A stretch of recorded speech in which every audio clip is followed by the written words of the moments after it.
This first act, ladies and gentlemen, is so hot that even if you put on Factor 50, you'd still end up with sunstroke in a bath of ice, shaking, needing to be watched through the night. So go wild and make some noise for the one, the only. It's Matt Richardson! How are you doing? Are you well? Good. It's absolutely lovely to be here in Folkestone doing a nice gig, because I do a lot of gigs where I get heckled. I got heckled by a man dressed as the Stig out of Top Gear. Now, yeah, that sounds as weird as it is. I'll tell you what happens. Basically, I was doing this gig and there was a stag doing, and the guy dressed as the Stig. In hindsight, it could have just been the Stig, I suppose, and he just takes it really seriously. Now, he was sat in the middle of these stags, and this is my favourite heckle ever. He's in his full garb, right? He just opens his helmet, goes, "You're not very good," and then shuts it again, so he can carry on looking like the Stig from Top Gear. Just dedication to dressing up, I think you'll find. But yeah, I live in Oxford, and it's amazing. People think Oxford is quite posh, right? But I disagree. I think everyone there is an idiot. I call them oxymorons because I'm funny. Now, get on board. Basically, my favourite thing in Oxford at the moment is we have a hospital in Oxford, of course, good infrastructure.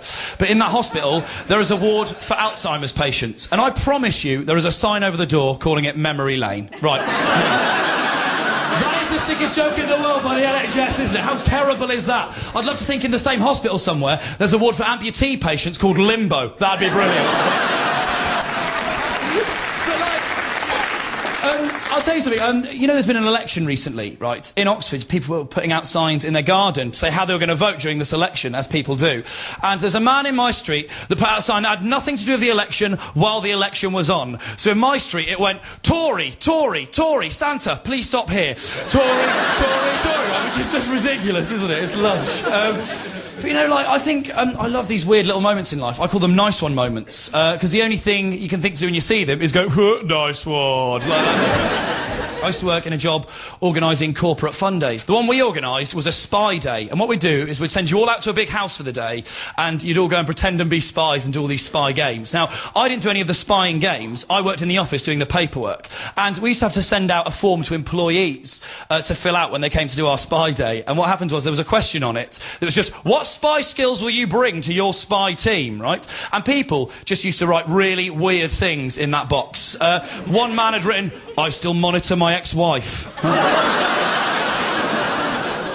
And then in brackets he'd put, owns my own night vision goggles. I do, I just love those moments in life. Like, I try and be cool with the ladies and things. I'm rubbish when it comes to talking to girls. Like, I just can't get that feeling. You know that feeling you get when you fancy someone? You're getting it now. Yeah. That one. Yeah. What's your name? Claire. And phone number? She got her phone out, just pointing that out. Success. Now, like, you know that feeling you get? The same feeling you get when you're falling or have, like, hit a pedestrian, right? That feeling. Now, when I get that, I can't talk, I can't do anything. I'm rubbish when it comes to talking to girls that I fancy. And I was at a house party recently, and there was a girl there that I'd liked for ages, right? Like 3 weeks. And what happens was, she's walked into this party, and I've just gone, oh, like that, like, in my head, out loud. That would be really weird. That's never a way to pick up a girl, is it? Just go, that just freaked people out. But she's walked in, I've gone, oh no, this is going to be terrible. This is going to be the worst thing that's ever happened to me, right? And then my brain just kicked and went, no. You can make this happen, go and talk to her, don't worry about it, you'll be fine, right? So I did, I went and chatted to this girl. And we got on like a house on fire, I couldn't believe it. We were chatting away for hours, we had loads in common.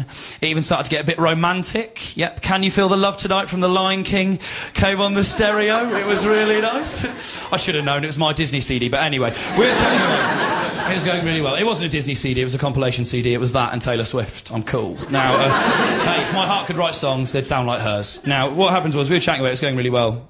And I will tell you this, good people of Folkestone, I get a lot of nosebleeds.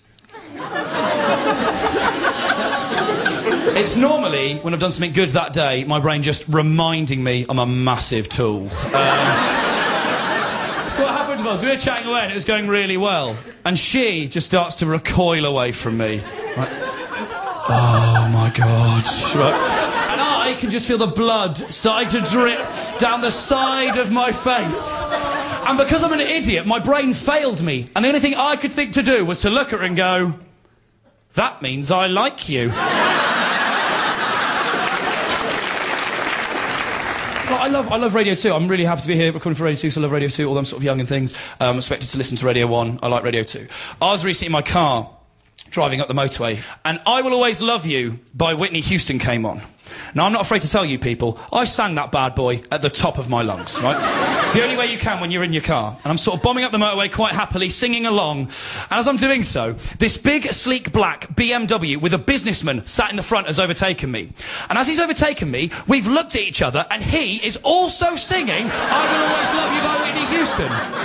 What do you do in that moment? I sort of just gave him a thumbs up like we were wearing the same T-shirt, just like, he just gave me that look of, never mention this to anyone ever again, right? But I do it every night and now on the radio, so screw him. What's he going to do about it? He's fictional. Well, I like to start and end my set by just telling you about the disaster of a comedian I am, and then filling the middle with stuff. Now, basically, I did this gig once in a place called Witney in Oxfordshire, not too far from where I live. And anyone from Witney in? Good. Now, there were about 10 people in the room, and they weren't lovely and up for it like you. They were wallies. Now, what happened was, I told a joke, and I'm going to tell you the joke, and the joke is, does ketamine make you feel a little bit hoarse? When you hear the rest of the story, you'll understand that's the nicest reaction that's ever had. Basically, it's a terrible joke. I used to tell it ironically, and I've stopped doing it now because it's awful. And what happened was, I told that joke, and no one laughed. And there was a woman sat in the front row who, for lack of a better word, was massive. Now, for lack of a better word, she's about 6'5", built like a tank, with tattoos up her arms. You know, her husband was sat next to her as well. He was equally as large with the face of a criminal, you know, pixelated. And basically, what happened was, I told that joke, no one laughed. So I looked at her and I went, I think you'll find it's a horse tranquilizer. Like that, right? And she looked back at me and went, I know! Right in my face. Now, without missing a beat, I looked at her and I went, I imagine you do. Probably takes a few to get you down. Which, at the time, seemed like the best thing to do. What actually happened, she got up out of her seat and started to walk out the gig, followed by her husband. Some at the back who knew her and hated me just yelled, don't say that about Eileen, it's glandular, right? Which wasn't the weirdest bit, right? They're walking out of the gig away from me, and I'm just stood on stage going, this is terrible, it couldn't get worse. And as they're walking out the gig, her husband starts to turn back round, right? And I'm thinking, oh. He is going to hit me right in the face, right? But in what is my favourite moment in my life ever, he turns round, sticks his thumb up and goes, huh, nice one. You've been absolutely lush. Thank you very much. Good night. The man who puts the Russell Kane in Russell Kane's Whistle Stop Tour, and you're listening to him now on Russell Kane's Whistle Stop Tour.